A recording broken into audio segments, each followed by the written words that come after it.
Election commission ने intra party election के खिलाफ दरख्वास्त पर पाकिस्तान तहरीक इंसाफ को नोटिस जारी कर दिए हैं। रुकन इलेक्शन कमीशन ने मौक़िफ़ अपनाया है कि यही इंट्रा पार्टी इलेक्शन है तो ठीक है, वरना इसके नताइज खौफनाक होंगे। आप दोबारा इंतखाबात को तो भूल जाएं, हमने शफाफ इंतखाबात का कहा था। तफसील जानते हैं, नुमाइंदा जियो न्यूज़ हैदर शिराजी ने हमें ज्वाइन किया है। दरख्वास्त में मजीद क्या मौक़िफ़ अपनाया गया है और रुकन इलेक्शन कमीशन ने क्या कहा है?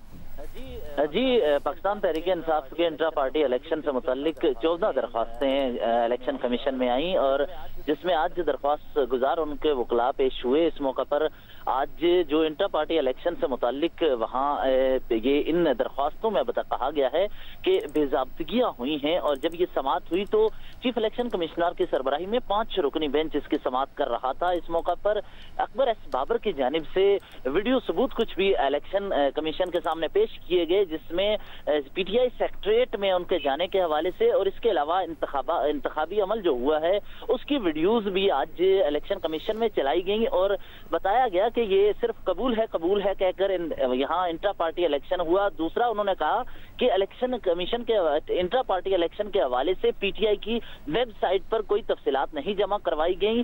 14 दरख्वास्त गुजारों ने अलग अलग जाकर इलेक्शन कमीशन को आज ये बताया है कि पीटीआई का जो इलेक्शन हुआ है इसके दौरान ना ही वो इलेक्शन में हिस्सा लेना चाहते थे इंट्रा पार्टी इलेक्शन में, लेकिन इस हवाले से वो उन्हें दरख्वास्त कहीं से लेने के हवाले से, वोटर लिस्टों के हवाले से और इंट्रा पार्टी इलेक्शन के हवाले से कहीं कोई भी चीजें फराहम नहीं की गई। इस हवाले से जो इंट्रा पार्टी इलेक्शन हुआ है यहाँ बेज़ाब्तगियां हुई हैं, लिहाजा इसके लिए दोबारा इंतखाबी अमल करवाया जाए। जिस वक्त ये बात हुई, इस दौरान जो मेंबर इलेक्शन कमीशन थे उन्होंने कहा कि ये जो इंट्रा पार्टी इलेक्शन करवाए गए हैं तो यही इंट्रा पार्टी इलेक्शन है तो ठीक, वरना इसके बहुत ही खौफनाक नताइज हो सकते हैं।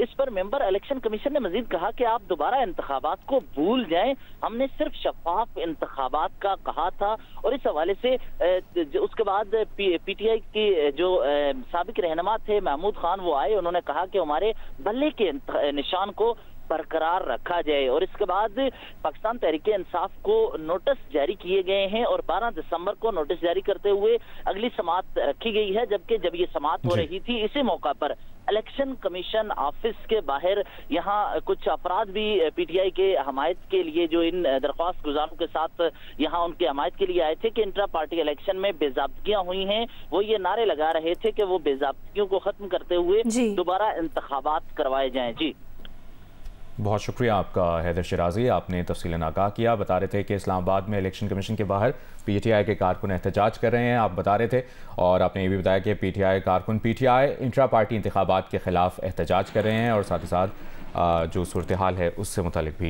आपने हमें आगाह किया। इस मौके पर पीटीआई के कारकुनान ने नारे भी लगाए हैं। इस्लामाबाद में इलेक्शन कमीशन के बाहर के ये आप अब से कुछ देर पहले के मनाजिर देख रहे हैं जहाँ पर पीटीआई के कारकुन एहतजाज कर रहे हैं और पीटीआई के कारकुनान ने पीटीआई इंट्रा पार्टी इंतखाबात के खिलाफ एहतजाज भी किया है और नारे भी लगाए। हैदर शिराजी हमारे साथ ही मौजूद हैं, उनसे जानेंगे। हैदर, इस एहतजाज के हवाले से भी बताइए, क्या कह रहे हैं?